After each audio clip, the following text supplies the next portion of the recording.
Imagine we're tackling a machine learning problem, and we've got two input points sitting right next to each other.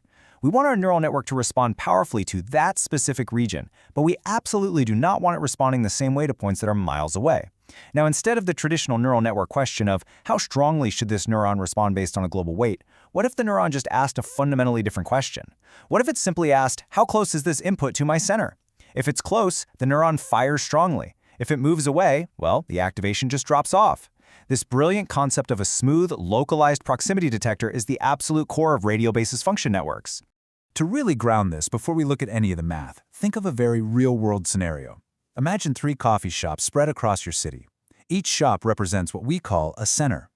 When you're standing right outside coffee shop A, your awareness, or let's call it your activation for that shop, is at its absolute maximum. You can literally smell the roasted beans. But coffee shop B and C? They're on the complete opposite side of town, so your activation for them is nearly zero. As you walk away from shop A and head towards shop B, your connection to A fades and B grows stronger. The network we're looking at today processes data in exactly this localized, proximity-based way. Right then, let's get straight into it. Welcome to this comprehensive explainer on radial basis function networks, or RBFNs.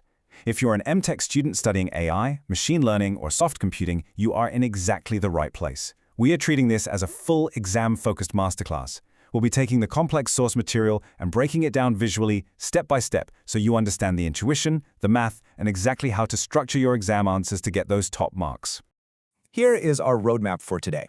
We'll cover intuition and architecture, the mathematics, a step-by-step example, the training pipeline, comparing RBF to MLP, and finally, some quick exam revision. Starting right off with Section 1, Intuition and Architecture. We need to understand the structural breakdown of this network and how data actually flows through it. An RBF network relies on a remarkably simple 3-layer architecture. First up, we have the input layer. This just receives your features, like age, income, or whatever your data happens to represent, and passes them forward without any complex computation at all. Then, we hit the crucial hidden RBF layer. This is where the magic really happens.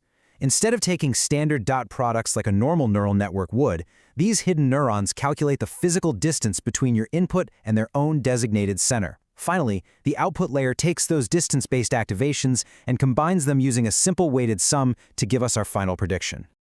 Moving on to Section 2, the mathematics. Now, that conceptual structure is absolutely elegant, but to truly master this topic, we must translate that architecture into rigorous mathematics. This is where the marks are earned in your exams. Here we see exactly how distance translates into activation, using the Gaussian radial basis function, which is the most common activation used in these networks.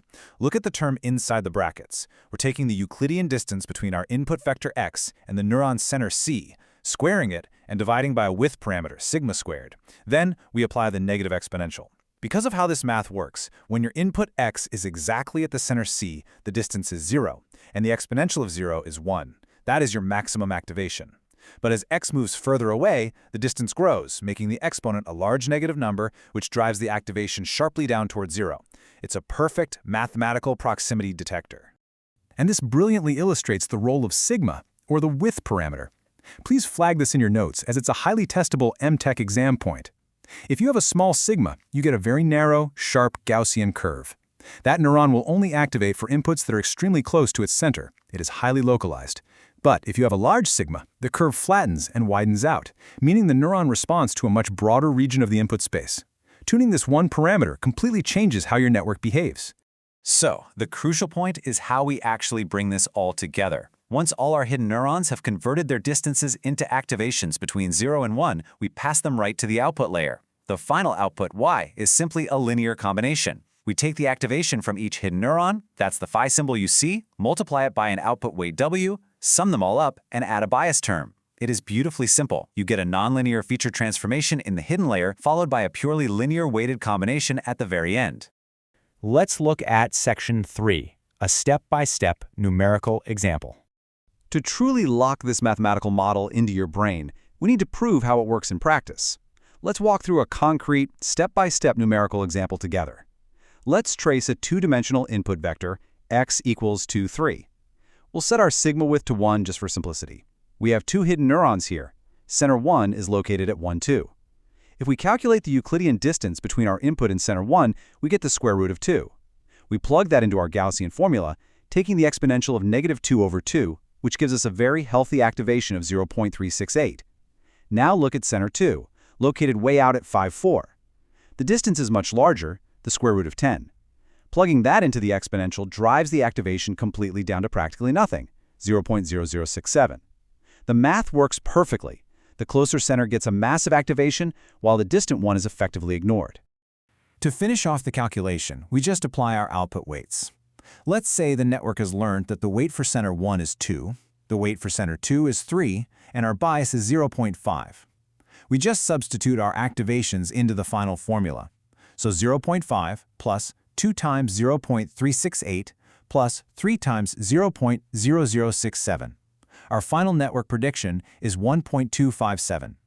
You've just manually processed data through an entire RBF network. Spot on. Moving to Section 4, the training pipeline. Now that we know exactly how data flows forward, we have to ask a big question. How does the network actually learn these parameters in the first place? How do we find the right centers, widths, and weights? Well, the RBF network utilizes a very unique two-phase training process. In Phase 1, we don't use standard backpropagation right away. Instead, we typically use unsupervised learning, like k-means clustering on our training data, to strategically place our centers in the dense, busy regions of the input space. Once those centers are placed, we determine the widths. Then, in Phase 2, we lock those centers and widths in place. Because the hidden layer is now fixed, the output layer simply becomes a linear problem. We can calculate the final output weights instantly using a least squares or pseudo-inverse calculation. It's incredibly fast to train compared to your standard deep networks. Section 5, RBF versus multilayer perception. Because of these highly unique properties, a classic university exam question will almost certainly ask you to compare an RBF network with a standard multilayer perceptron, or MLP. You must draw a clear conceptual boundary between the two. The MLP uses global nonlinear transformations based on dot products. A single hidden neuron in an MLP creates a boundary that stretches across the entire input space. But an RBF network relies on localized radial transformation based on distances. Its neurons are like little isolated islands of influence. The MLP learns by globally tweaking weights everywhere, whereas the RBF learns by placing local basis functions and then simply linking them together at the end. Because of this localized behavior, RBFs are incredibly powerful for some very specific tasks. They absolutely excel at nonlinear function approximation and interpolation, where you need to model complex, squiggly boundaries or estimate values smoothly between known data points. They're also highly effective in pattern recognition, classification, and complex time series prediction tasks where relationships change drastically depending on exactly what region of the data you're looking at. Finally, Section 6, the exam-ready summary. We've covered a lot of ground today, and it's time to consolidate all of this into top-grade exam answers. If you ever freeze up under exam pressure, just rely on this quick mnemonic anchoring to recall the exact parameters of the model. Remember this: center is your where, as in where the neuron is located. Sigma is how wide its region of influence stretches. And weight is how much that specific local region contributes to the final overall prediction. Keep those 3 questions in your head, and I promise you, the equations will naturally follow. For a top-tier long answer response, you want to structure it exactly like this. Start by explicitly stating the 3-layer architecture. Write out the Gaussian equation clearly and carefully define every single variable. Detail the unique two-phase training process, making sure to mention k-means and least squares by name. And thread the core intuition throughout your entire essay. Closer input equals stronger activation. If you hit those 4 beats, your professor will know for sure that you've completely mastered the mechanics. Before we finish up, I want to leave you with a slightly provocative thought. We've seen how beautifully this works in 2 dimensions. But distance metrics behave very, very strangely when you have thousands of input features, a phenomenon known as the curse of dimensionality. How do you think an RBF network scales when the very concept of distance starts to completely lose its meaning in high-dimensional space? It's a fascinating limitation to research next as you continue your journey in machine learning. Thank you so much for joining me for this explanation, and best of luck in your exams.